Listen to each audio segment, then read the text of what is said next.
Hi ಸ್ನೇಹಿತರೆ, ಎಲ್ರಿಗೂ ನಮಸ್ಕಾರ. ಬಹಳಷ್ಟು ಜನಕ್ಕೆ ಒಂದು ಗೃಹಲಕ್ಷ್ಮಿಯ ಸಂಬಂಧಪಟ್ಟಂತೆ ಬಹಳಷ್ಟು ಗೊಂದಲ ಇದೆ. ಅದರ ಬಗ್ಗೆ ಸಂಕ್ಷಿಪ್ತವಾಗಿ ನಾನು ವಿವರಣೆ ನೀಡ್ತೀನಿ ಸ್ನೇಹಿತರೆ, ನೋಡಿ.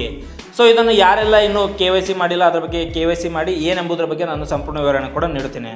ನೋಡ್ರಿ, ಕರ್ನಾಟಕ ಸರ್ಕಾರದಲ್ಲಿ ಗೃಹಲಕ್ಷ್ಮಿ ಯೋಜನೆಗೆ ಸಂಬಂಧಿಸಿದಂತೆ ಈ ಒಂದು 2026 ಜೂನರ ಪ್ರಸ್ತುತ ಏನು ಅಪ್ಡೇಟ್ ಇವೆ, ಅದರ ಬಗ್ಗೆ ನಾವು ಸಂಪೂರ್ಣವಾಗಿ ಈ ಒಂದು ವಿಡಿಯೋದಲ್ಲಿ ನೋಡೋಣ.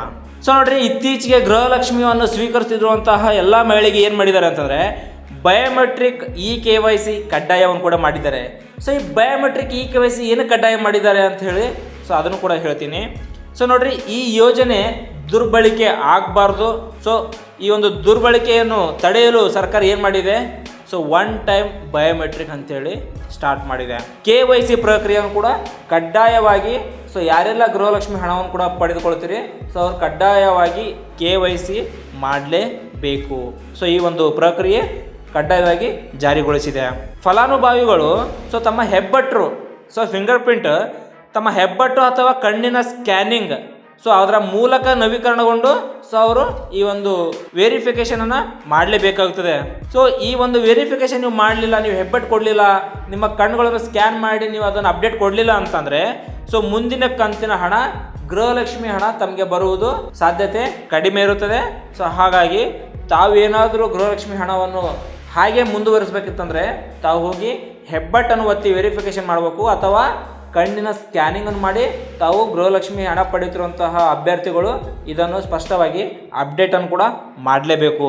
ಅದನ್ನು ಇನ್ನೂ ಯಾರೆಲ್ಲ ಮಾಡಿಲ್ಲ ಆದಷ್ಟು ಬೇಗ ತಮ್ಮ ಸಮೀಪ ಇರುವಂತಹ ಆನ್ಲೈನ್ ಕೇಂದ್ರ, ಕರ್ನಾಟಕದಲ್ಲಿ ಯಾವುದೇ ಒಂದು ಬಳಿ ಹೋದರೆ ನೀವು ಬೆಂಗಳೂರು 1 ಇದೆ, ಕರ್ನಾಟಕ 1 ಇದೆ, ಹಾಗೂ ಗ್ರಾಮ್ 1 ಇದೆ.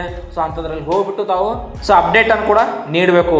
ನೀವೇನಾದರೂ ಅಪ್ಡೇಟ್ ನೀಡಲಿಲ್ಲ ಅಂತಂದರೆ ಮುಂದಿನ ಹಣ ಕಂತಿನ ಜಮಾ ಆಗೋದು ನಿಮಗೆ ಸಾಧ್ಯತೆ ಕಡಿಮೆ ಇರುತ್ತದೆ. ನೋಡ್ರಿ, ಒಂದು ಅರ್ಹತಾ ಪರಿಶೀಲನೆ ವೆರಿಫಿಕೇಷನ್ ಏನಕ್ಕೆ ಮಾಡಿದಾರಪ್ಪ ಅಂತಂದರೆ ಮೃತಪಟ್ಟ ಮಹಿಳೆಯರ ಹೆಸರಿನಲ್ಲಿ ಅಥವಾ ಇನ್ಕಮ್ ಟ್ಯಾಕ್ಸ್ ಏನೊಂದು IT ರಿಟರ್ನ್ ಇರುತ್ತೆ, ಅವರ ಒಂದು ಪಾವತಿದಾರರ ಖಾತೆಗಳಿಗೆ ಹಣ ಜಮೆ ಆಗ್ತಿರುವುದು ಇದು ಸರ್ಕಾರದ ಒಂದು ಗಮನಕ್ಕೆ ಈಗಾಗಲೇ ಬಂದಿದೆ. ಹಾಗಾಗಿ ಅವರು ಈ ಒಂದು ವೆರಿಫಿಕೇಷನ್ ಡ್ರೈವ್ ಅಂತೇಳಿ ಅವರು ಸ್ಟಾರ್ಟ್ ಮಾಡ್ತಾ ಇದ್ದಾರೆ. ಇದನ್ನು ತಡೆಯುವಲ್ಲಿ ಏನು ಮಾಡಿದಾರಪ್ಪ ಅಂತಂದರೆ ವ್ಯಾಪಕ ಪರಿಶೀಲನಾ ಕಾರ್ಯವನ್ನು ಕೂಡ ಅವರು ಕೈಗೊಳ್ತಾ ಇದೆ ಸರ್ಕಾರದ ಕಡೆಯಿಂದ. ಆದರೆ ಅರ್ಹ ಫಲಾನುಭವಿಗಳ ಸಂಖ್ಯೆ ಕಡಿಮೆ ಮಾಡಬೇಕು, ಅದರ ಉದ್ದೇಶ ಸರ್ಕಾರಕ್ಕಿಲ್ಲ. ಅಂಥೇಳಿ DK ಶಿವಕುಮಾರ್ ಅವರು ಸ್ಪಷ್ಟವಾಗಿ ಅವರು ಒಂದು ಸ್ಪಷ್ಟನೆಯನ್ನು ಕೂಡ ನೀಡಿದ್ದಾರೆ. ನಮಗೆ ಯಾವುದೇ ಥರದ ಒಂದು ಅರ್ಹ ಅಭ್ಯರ್ಥಿಗಳಿಗೆ ಕಡಿಮೆ ಮಾಡಬೇಕು ಅಂಥೇಳಿ ನಮ್ಮ ಉದ್ದೇಶ ಯಾವುದೂ ಇಲ್ಲ. ಆದರೆ ಇದಕ್ಕೆ ಸಂಬಂಧಪಟ್ಟಂತಹ ಪ್ರತಿಯೊಬ್ಬರಿಗೂ ಕೂಡ ಈ ಒಂದು ಸವಲತ್ತು ಸಿಗಲಿ. ಇದನ್ನು ವೆರಿಫಿಕೇಷನ್ ಡ್ರೈವ್ ಥರ ಅವರು ಒಂದು ಅರ್ಹತಾ ಪರಿಶೀಲನೆಯನ್ನು ಕೂಡ ಸ್ಟಾರ್ಟ್ ಮಾಡಿದ್ದಾರೆ. ನೋಡ್ರಿ, ಬಜೆಟ್ ಹಂಚಿಕೆಯಲ್ಲಿ ಈಗೇನು ಸರ್ಕಾರದ ಗೃಹಲಕ್ಷ್ಮಿ ಯೋಜನೆ ಸಂಬಂಧಪಟ್ಟಂತಹ ಬಜೆಟ್ ಇದೆ ಅದನ್ನು ಮುಂದುವರಿಸಲು ಕೂಡ ಸರ್ಕಾರ ಬದ್ಧವಾಗಿದೆ ಸ್ನೇಹಿತರೆ. ಯಾಕಪ್ಪ ಅಂತಂದರೆ 2026-2027ನೇ ವರ್ಷದ ಈ ಒಂದು ಗೃಹಲಕ್ಷ್ಮಿ ಯೋಜನೆಗೆ ವರ್ಷಕ್ಕೆ 28,608 ಕೋಟಿ ರೂಪಾಯಿಗಳನ್ನು ಕೂಡ ಕಾಯ್ದಿರಿಸಿದೆ ಅಂತ ಹೇಳಿ ಸರ್ಕಾರ ಈಗಾಗಲೇ ಸ್ಪಷ್ಟನೆಯನ್ನು ಕೂಡ ನೀಡಿದೆ ಸ್ನೇಹಿತರೆ.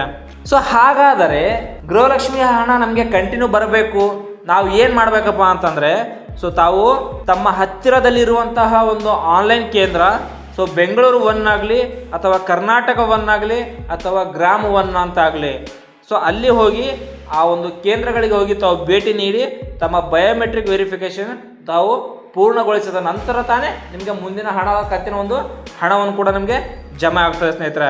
ನಿಮ್ಮ ರೇಷನ್ ಕಾರ್ಡ್ ಅಥವಾ ಆಧಾರ್ ಕಾರ್ಡ್ ವಿವರಗಳನ್ನು ಕೂಡ ಸರಿಯಾಗಿ ಲಿಂಕ್ ಆಗಿರೋದನ್ನು ಕೂಡ ತಾವು ಖಚಿತಪಡಿಸ್ಕೊಳ್ಬೇಕು.